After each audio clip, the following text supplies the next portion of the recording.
स्वागत है। आइए रुक करते हैं खबरों की ओर। अमेरिका के पूर्व राष्ट्रपति बराक ओबामा ने अपनी जीवनी में कांग्रेस नेता राहुल गांधी का जिक्र किया है। जी हां, ओबामा ने राहुल को नर्वस बताते हुए लिखा, राहुल उस स्टूडेंट की तरह हैं जो टीचर को इम्प्रेस करने के लिए तो उत्सुक हैं, लेकिन सब्जेक्ट का मास्टर होने के मामले में योग्यता या जुनून की कमी है।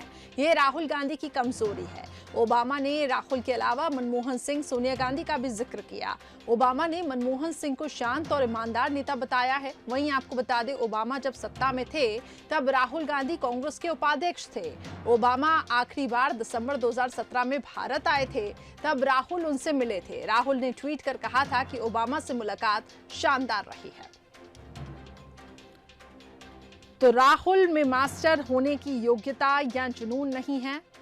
अमेरिका के पूर्व राष्ट्रपति बराक ओबामा ने अपनी जीवनी में ये बात का जिक्र किया है। इसके साथ ही ओबामा ने राहुल को नर्वस बताया है।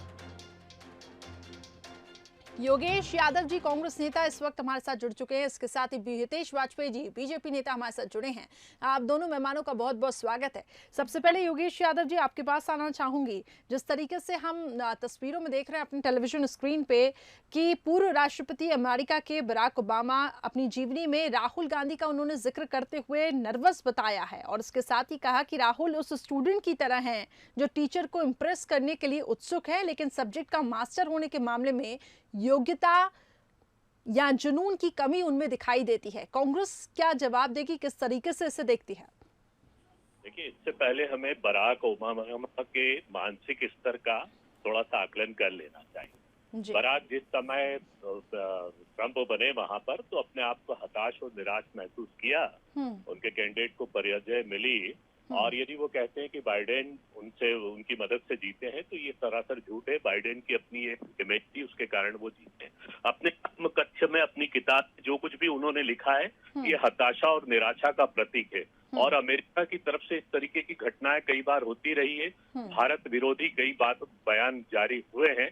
आप जानते हैं कि नरेंद्र मोदी जी कितना भी कहें कि मिस्टर बराक मेरा दोस्त, ये सब ये कूटनीति के अंतर्गत हो रहा है। नहीं, लेकिन देखिए, ओबामा जी ने मनमोहन सिंह जी का भी जिक्र किया और उन्हें शांत और ईमानदार नेता बताया है। जी, मेरी बात हो जाने दीजिए। जी जी, देखिए, मनमोहन सिंह जी का एक प्रशासनिक दृष्टिकोण से बताया, लेकिन नव भारत, नव चेतना का प्रतीक कौन बनेगा, इस भारत को कौन संभालेगा, ये जग जाहिर है, अच्छी तरह जानते हैं। इससे पहले इस कूटनीति का प्रयोग निक्सन के समय किया गया था, जब इंदिरा जी को के बारे में उनके क्या शब्द थे 1971 में। उसके बाद 1977 में जिमी कार्टर आए थे, तो जनता पार्टी जिस समय बनकर आई थी तो उन्होंने कहा था कि भाई जनता पार्टी के साथ भारत में नव भारत का निर्माण हो गया, शुरुआत होगी, जबकि वो एक बेमेल गठबंधन था जो 2.5 साल में ही ध्वस्त हो गया। तो ये एक कूटनीति के अंतर्गत नरेंद्र मोदी जी की जो दोस्ती निभाने के एक वो होते हैं, क्योंकि आप अच्छी तरह जानते हैं कि अपने आप में कि राहुल गांधी एक इंटेलेक्चुअल पर्सनालिटी, नव भारत के प्रतीक, आने वाले कल की संभावना है।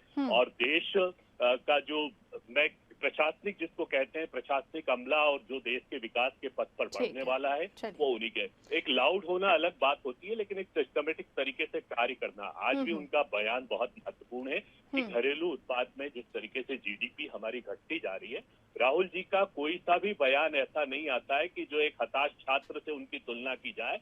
वो एक परिपक्व राजनीति का तरह बयान देते हैं, और मैं तो खुद कहूंगा कि बराक ओबामा खुद हताश और निराशा के प्रतीक बन गए। ठीक है, हितेश वाजपेयी जी, क्या बीजेपी बराक ओबामा की राय से इत्तेफाक रखती है?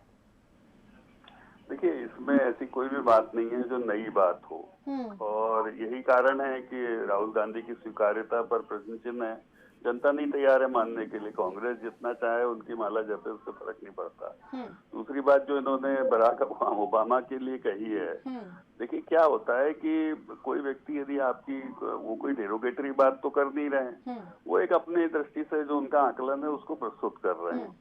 उन्होंने कोई उपमाओं अलंकरणों का प्रयोग नहीं किया है। और तीसरी बात जो बहुत, मैं तो ये हताश निराश बराक ओबामा को बोल रहे हैं, जो बिडेन का वो विरोध करते हैं, उसके नीचे ही लिखा हुआ, आप खुद पढ़िए आपकी स्लाइड में, कि Joe Biden is honest and decent man. लिखा है कि नहीं लिखा है? तो यदि वो हताश निराश हैं तो जो बाइडेन के लिए सब क्यों लिखेंगे? तो मुझे लगता है ये सब देखिए, तो कांग्रेस से अब देखिए एक दो एस्पेक्ट हैं इसके। पहली चीज, राहुल गांधी का मूल्यांकन भाई लोग करेंगे, क्योंकि वो देश का नेता बनना चाहते हैं तो लोग करेंगे, अलग अलग प्रकार की आवाजें आएंगी, लेकिन अंत में भारत की जनता तो जानती है। और दूसरी बात जो बहुत महत्वपूर्ण है कि उस आकलन की स्वीकार्यता कांग्रेस में नहीं है। ये एक विवेक शून्यता का स्तर है और मुबारक हो, because they will not be able to achieve anything. यदि आप किसी रियलिटी को नहीं स्वीकार करेंगे तो अंधकार में आप रहेंगे, भारत थोड़ा ना रहेगा। भारत तो मोदी जी के साथ आगे बढ़ रहा है। ठीक है हितेश जी, वंसल न्यूज है, शरद द्विवेदी जी भी इस वक्त हमारे साथ जुड़े हुए हैं। शरद जी, ओबामा की नजर में राहुल एक नर्वस नेता है, हालांकि ये उनकी पर्सनल राय है, उन्होंने अपनी जीवनी में इसका जिक्र किया है, किस तरीके से इसको देखा जाए? देखिए, आत्मकथा जब व्यक्ति लिखता है तो वो आत्मकथ्य में बहुत सारी चीजें ऐसी लिखता है जो अपने समय की, उसका अपना व्यक्तिगत ऑब्जर्वेशन होता है।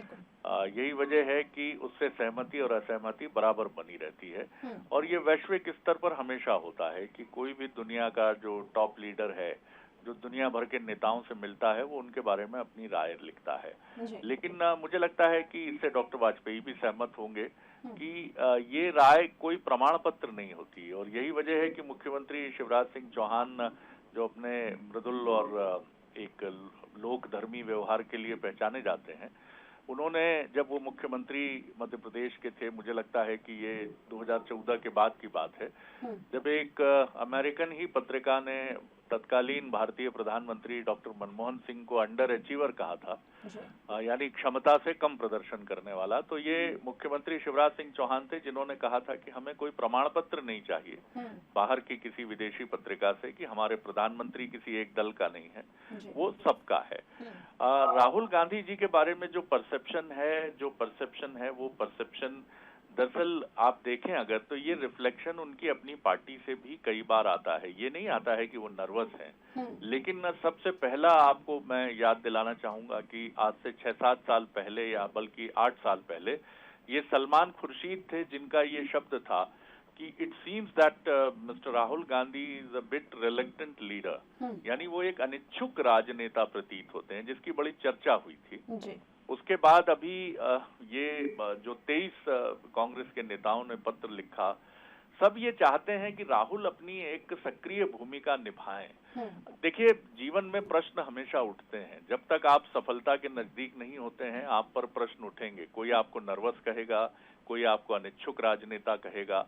अमिताभ बच्चन की आवाज भी शिमला रेडियो ने ये कह के खारिज कर दी थी कि आपकी आवाज जो है वो ब्रॉडकास्टिंग के अनुकूल नहीं है। अब्राहम लिंकन लगातार चुनाव हारते रहे थे और आत्महत्या तक का विचार उनके मन में आया। ये राहुल गांधी ही हैं जिन्हें ये छुटलाना होगा, ताकत के साथ सामने आना होगा और पहली स्वीकार्यता तो उन्हें अपनी पार्टी के भीतर से जो आलोचना के स्वर या समीक्षा के स्वर उठते हैं उनका जवाब देना होगा। जी बिल्कुल, ये उनकी हालांकि व्यक्तिगत राय थी, लेकिन जैसा कि आपने कहा कि ये राहुल गांधी को ही प्रूफ करना पड़ेगा और सबसे पहले तो जो पार्टी के अंदर से जो सुर उठ रहे हैं उनको शांत करवाना होगा। बहुत बहुत शुक्रिया हमारे साथ आप तीनों का जुड़ने के लिए।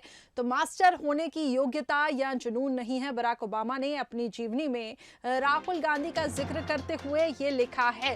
हालांकि ये आत्मकथा जब उन्होंने लिखी तो क्या थॉट्स थे उनके मन में राहुल गांधी को लेकर, आपको बता दें 2017 में इनकी मुलाकात हुई थी, तब राहुल गांधी ने कहा था कि वो एक शानदार नेता है। लेकिन ओबामा ने मनमोहन सिंह का भी जिक्र किया, जो बिडेन का भी देखिए जिक्र किया है कि वो डिसेंट हैं, ऑनेस्ट हैं। हालांकि कांग्रेस का यहाँ पे ये कहना है कि खुद बराक ओबामा ही हताश है, निराश है। लेकिन इन सब चीज़ों को अगर हम देखें तो ये एक पर्सनल राय है और अपनी आत्मकथा में उन्होंने ये अपने पर्सनल थॉट के तौर पे लिखा है।